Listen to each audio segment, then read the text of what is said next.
should celebrate our womanhood every day and we are celebrating also. ಅಲ್ಲ ಈ ತರ ಒಂದು ಸಮಾರಂಭ ಮಾಡಿ ಫಂಕ್ಷನ್ ಮಾಡಿ ಸೆಲೆಬ್ರೇಟ್ ಮಾಡಬೇಕು ಅನ್ನೋದು ಏನಿಲ್ಲ.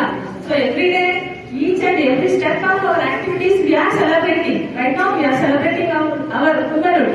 So ಒಂದೇ ಒಂದು ಎಕ್ಸಾಂಪಲ್ ಇವತ್ತಿನ ದಿನದ ಒಂದೇ ಒಂದು ಎಕ್ಸಾಂಪಲ್ ಹೇಳ್ತಿದ್ದೀನಿ. Women's how women's are getting forwarded ಅಂತ ಯಾವ್ದು ಮುಂದೆ ಬರ್ತಾ ಇದ್ದಾರೆ ವುಮೆನ್ಸ್ ಅನ್ನೋದಕ್ಕೆ ಸಾಕ್ಷಿಯಾಗಿ ಸ್ಟೇಜ್ ಮೇಲೆ ಕೂತಿರೋ ಎಲ್ಲ ವುಮೆನ್ಸ್ ರೈಟ್ ನಾ ಹ್ಯಾಂಡ್ ಸ್ಟೇಜ್ ಕೆಳಗಡೆ ಕೂತಿರೋರು ಫ್ರಂಟ್ ಅಲ್ಲಿ ಕೂತಿರೋರು ಎಲ್ಲ women's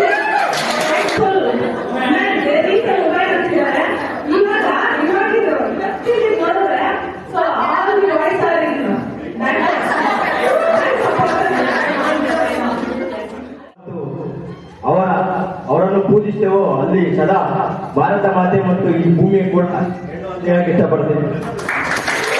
multiple role in life like mother, sister, daughter, principles, home to court, from school to space, or any places like assembly the celebrating. It's a constitutional right to everyone. So under Article 14-15, the promote their education, respect women, and support their dreams. And when women right, the whole nation is right. Global law ಕಾಲೇಜಲ್ಲಿ ಮಹಿಳಾ ದಿನಾಚರಣೆಯನ್ನು ಆಚರಿಸ್ತಾರೆ. ತುಂಬ ಜನ ಸೇರವ್ರೆ. ಅವ್ರಿಗೆಲ್ಲರಿಗೂ ನಮ್ಮನ್ನು ಕರೆದಿ ಸನ್ಮಾನ ಮಾಡಿದ್ವಿ. ಎಲ್ಲ ನಮ್ಮ ಪ್ರಿನ್ಸಿಪಲು ಎಲ್ಲರಿಗೂ ಧನ್ಯವಾದಗಳು. ಮಹಿಳಾ ದಿನಾಚರಣೆಯ ಎಲ್ಲರಿಗೂ ಶುಭಾಶಯನ್ನು ಕೋರ್ತಾ ನಾವು ನಮ್ಮ ಲಾ ಕಾಲೇಜಲ್ಲಿ ಆರ್ಗನೈಸ್ ಮಾಡಿದ್ವಿ. ಸೊ ಈ ಕಾರ್ಯಕ್ರಮಕ್ಕೆ ಅಕ್ಕಮ್ಮ ಮೇಡಮ್ ಅವರು, ಲತಾ ಹನುಮಂತೇಗೌಡರು, ಸರಿತಾ ಮೇಡಮ್ ಅವರೆಲ್ಲ ಬಂದು ಇವತ್ತಿನ ಈ ಕಾರ್ಯಕ್ರಮನ ಯಶಸ್ಸು ಮಾಡಿಕೊಟ್ಟಿದ್ದಾರೆ.